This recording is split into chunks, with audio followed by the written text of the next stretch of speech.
네, 안녕하세요. 저는 여우의 숲의 최수안이라고 합니다. 올해 초에 다 기억하실지 모르겠지만 대파 대란이 있었죠. 파테크라는 신조어가 생길 정도로 마트에서 대파를 10,000원에 판다는 이야기를 듣고 깜짝 놀랐거든요. 왜 그렇게 갑자기 대파가 구입하기가 어려워졌을까요? 대파는 우리나라 남쪽 지방에서 재배되거든요. 작년 여름에 2달 동안 비가 왔어요. 비가 너무 많이 와서 대파 뿌리가 녹아서 제대로 자라지 못했고, 그리고 겨울에는 한파로 땅이 얼어서 수확 시기에 제대로 수확이 안 되었어요. 그래서 대파가 수요만큼 공급이 안 돼서 가격이 확 올랐지요. 이렇게 기후위기로 흔하게 먹던 대파가 금파라는 우스갯소리도 들리는 시대를 살고 있네요. 요 몇 년 동안 예전에 우리가 알고 있던 데이터와 너무 다른 날씨를 경험하고 있어서 대규모로 생계를 생각하는 농부들은 정말 고민이 많으실 것 같아요. 예상한 대로 비가 오지 않고, 예상한 대로 햇볕이 뜨겁지 않고, 예상한 대로 추워지지 않고, 이런 계절의 변화가 확 달라지는 그런 이유로 많은 농부들이 다양한 작물을 심을 수 없고요. 실패하지 않는 작물을 선택하게 돼요. 그래서 우리가 구입하려고 나가보면 고를 수 있는 종류가 되게 많이 단조로워졌다는 생각이 들거든요. 올해 초 두레생협에서는 참기름을 더 이상 먹지 못할 것 같다는 공지가 내려왔어요. 깜짝 놀랐어요. 참기름은 우리나라에서 요리하는 모든 사람들이 항상 마지막에 뿌리는 맛있는 향신료잖아요. 근데 어떻게 된 건가 해보니 작년 여름에 이것도 마찬가지예요. 2달 동안 내린 비로 참깨 농사가 다 망친 거예요. 그래서 올해 우리가 충분히 먹을 수 있는 참기름이 수확되지 않았고요. 그래서 두레생협에서는 전 회원들과 회의를 했는데요. 첫 번째 안이 인도산 유기농 참깨를 수입해서 그거로 참기름을 짜서 판매한다.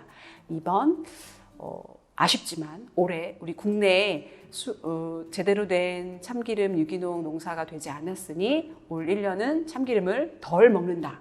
아주 치열한 토론과 토의 끝에 결국은 참기름을 중단하기로 했습니다. 저는 우리 동네 텃밭 협동조합에서 운영하는 가운데밭이라는 곳에서 5년째 공동체 텃밭을 일구고 있어요. 저 나름으로는 농사로 제 먹거리를 어느 정도 수확하는 거에 의미를 두고 있는데요. 농사를 지으면 지을수록 자꾸 여러 가지 어려움이 생겨요. 날씨가 변화가 요즘 많잖아요. 갑자기 비가 왔다가 천둥벼락이 쳤다가 해가 짠 났다가 제가 밭에 가면 사실 낮에는 너무 뜨거워서 못 견디고 아침 저녁으로는 너무 추워서 또 작물에게 영향을 주는 것 같아요. 보통 5월 초에 열매 채소를 심거든요. 가장 편하게 심는 게 가지, 토마토, 고추 이런 것들이에요. 근데 올해 저는 하나도 심지 못했어요. 심을 시기를 보다가 놓쳐버렸거든요. 그게 왜 그러냐면 5월 초에 날씨가 좀 추웠어요. 특히 열매 채소는 그 적정 온도가 있어서 너무 추울 때 심으면 작물들이 몸살을 앓아요. 제대로 자라지도 못하고 열매를 맺지도 못하죠. 그래서 올해 그 시기를 보다가 결국은 놓쳐버렸습니다. 네, 저는 그렇다고 생각합니다. 정말 집에서 먹는 몇 가지라도, 정말 사소한 몇 가지라도 내가 기름을 쓰지 않는, 석유를 쓰지 않는, 하우스 농사를 하지 않는, 비료를 주고 농약을 치지 않고 그렇게 수확된 몇 가지라도 먹는 게 기후위기에 대응하는 활동이라고 생각해요. 별거 아니지만 그런 게 지구를 지키는 일이라고 생각하니까 뿌듯하기도 하고 의미도 있고 꾸준히 할 수 있는 실천 활동이라고 생각합니다.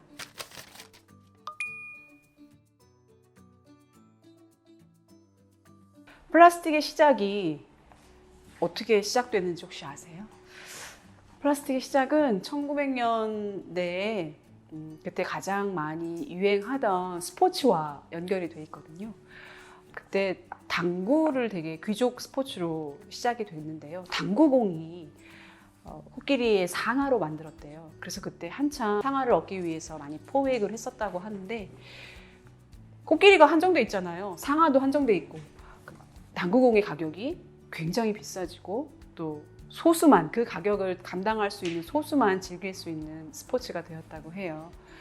그래서 한 당구장 주인이 그 비싼 당구공을 더 수급할 수가 없어서 공모를 냈다고 해요.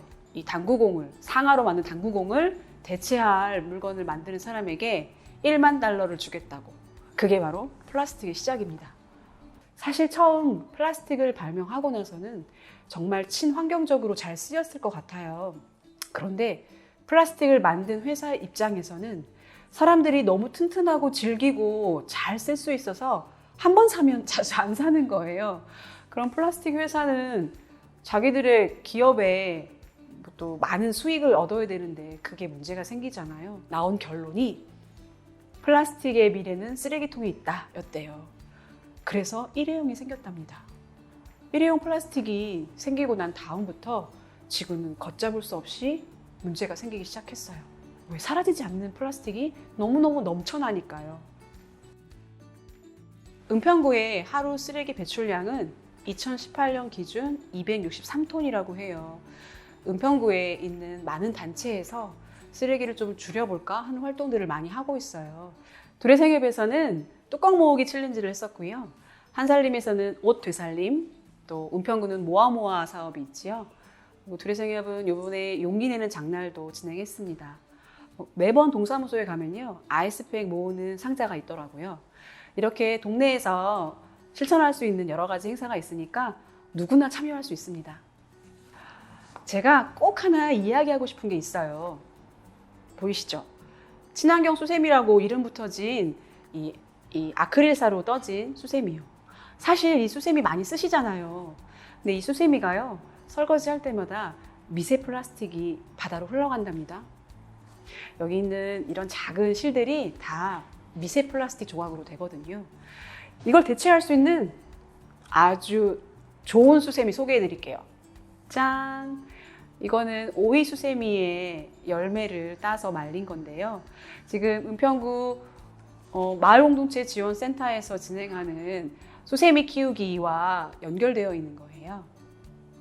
이 수세미는 직접 키워서 수확해서 쓰는 건데요. 제가 이거 작년 3월부터 쓰기 시작했거든요. 설거지 할 때마다 미세 플라스틱만큼은 바다에 버리지 않을 수 있어서 너무 뿌듯하고 또 너무 작은 실천이지만 이 모든 실천을 함께 하면 좋겠어요. 우리가 사 입는 수많은 기능성 옷들은요, 사실 플라스틱으로 많이 만들거든요. 플라스틱으로 만든 옷들은 빨래를 할 때마다 미세 플라스틱이 바다로 흘러가게 됩니다. 저도 아이들 옷 사러 갈 때나 제 옷 사러 갈 때 항상 성분표를 먼저 보거든요. 근데 요즘은 플라스틱, 폴리에스테르이 섞이지 않은 옷 찾기가 너무 어렵더라고요. 그래도 시간을 들여, 공을 들여 그런 옷을 찾습니다. 그런 선택이 제가 할 수 있는 최선의 기후위기 대응이거든요. 우리 모두가 선택할 수 있어요. 어떤 옷을 사느냐, 어떤 수세미로 설거지를 하느냐, 그런 사소한 것들이, 그 선택들이 기후위기를 조금 더 뒤로 미룰 수 있는 아주 중요한 대응 활동이 될 수 있답니다. 그런데 개인이 실천한다고 다 바뀔까요? 너 좀 유별나. 너 왜 그렇게 예민하게 굴어? 이런 눈총들 많이 받거든요. 과거 우리의 삶, 푸세식 화장실을 간다든가, 목화에서 실을 찾아서 옷을 만든다거나 여러 가지로 불편했던 삶 있잖아요. 그런 불편한 삶으로 돌아가자고 할 수는 없어요. 하지만 너무 편하게 살잖아요. 지금 너무 편하게 살았던 것들 중에서 우리가 조금 불편하게 살면서 기후위기에 대응할 수 있는 선택들이 있다면 조금 불편하게 사는 삶을 한번 생각해 볼 수 있지 않을까요? 몇 년 전에 되게 많이 운동했었어요. 칠성사이다의 그 초록색 플라스틱 병을 하얗게 바꾸는 거예요. 결국 지금 모든 사이다의 병이 하얗게 바뀌었잖아요. 그런 변화를 이끌어내는 작은 실천, 또 선택, 우리 같이 한번 해볼까요?